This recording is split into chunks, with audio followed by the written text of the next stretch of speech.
হয় আমাৰ এটা আৰ্মছ ৰিকভাৰী হৈছিলে 17 জুলাইত যিটোত আমাৰ এটা পিষ্টল কাণ্ট্ৰিমেড পিষ্টল এটা বিকিবলৈ আহিছিলে উইথ 4টা লাইভ এমিউনিশ্যন আৰু সেই সংক্ৰান্তে আমি দুজন বিথুৱেল বসুমতাৰী আৰু সুভাষ বসুমতাৰী বুলি দুজনক আটক কৰিছিলোঁ আৰু কেছ ৰেফাৰেঞ্চ আছিলে চাৰফাংগুৰি PS case number 1924 under 25(1)A of arms act. তাৰপিছত আমি ফ'ল' আপ কৰি পিনি তেওঁলোক গম পালোঁ যে মনজিত হেমব্ৰম বুলি এজনে তেওঁলোকক বিকিছিলে, তেওঁক আমি এৰেষ্ট কৰিলোঁ আৰু ফাইনেলি তেওঁ যাৰ পৰা বনোৱাইছিলে জিতেন ৰায় বুলি তেওঁৰ পৰা আমি এৰেষ্ট কৰিছোঁ ফাইনেলি আৰু আমি ফাৰ্ডাৰ কোনোবা ইনভলভমেণ্ট আছে নেকি এইটো উলিয়াই আছোঁ। আমি পুলিচ কাষ্টডিত লৈছোঁ একিউজকেইজনক আৰু আমি ফাৰ্ডাৰ উলিয়াবলৈ চেষ্টা কৰি আছোঁ।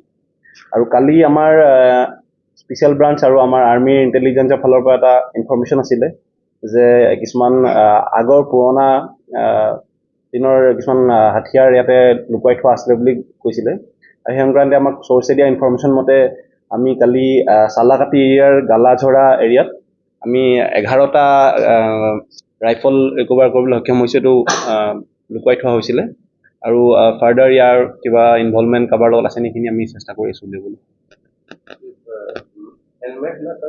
এইখিনি আমি যেতিয়া আমাৰ স্পেচিয়েলিষ্ট আমাৰ ফৰেনচিকত পঠাম তেতিয়া তেওঁলোকে বোৰ চাইজ বা তেওঁলোকে এইটো ফেক্টৰী মেড নে কি হয় সেইখিনি ওলাব, কিন্তু দেখাৰ মতে এইটো হেণ্ডমেড নহয়, এইটো ফেক্টৰী মেডেই লাগিছে দেখিবলৈ।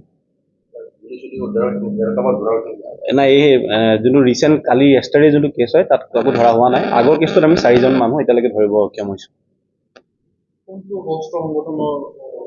সেইটো এতিয়া আমি ফাৰ্ডাৰ যেতিয়া আমি ইনকুৱাৰী কৰিম আমাক জাষ্ট ইনফৰমেশ্যন দিছিলে যে এনেকুৱা পুৰণা দিনৰ হাথিয়াৰ পুতি থোৱা হৈছে, আমি সেইটো কৰিছোঁ। তাৰপিছত এতিয়া ফাৰ্ডাৰ যদি কিবা ওলায় আমি ইনফৰমেশ্যন দিম আপোনালোকক।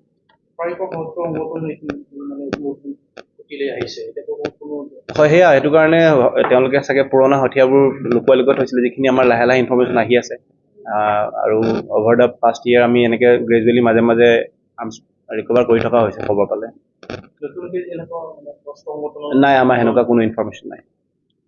Thank U.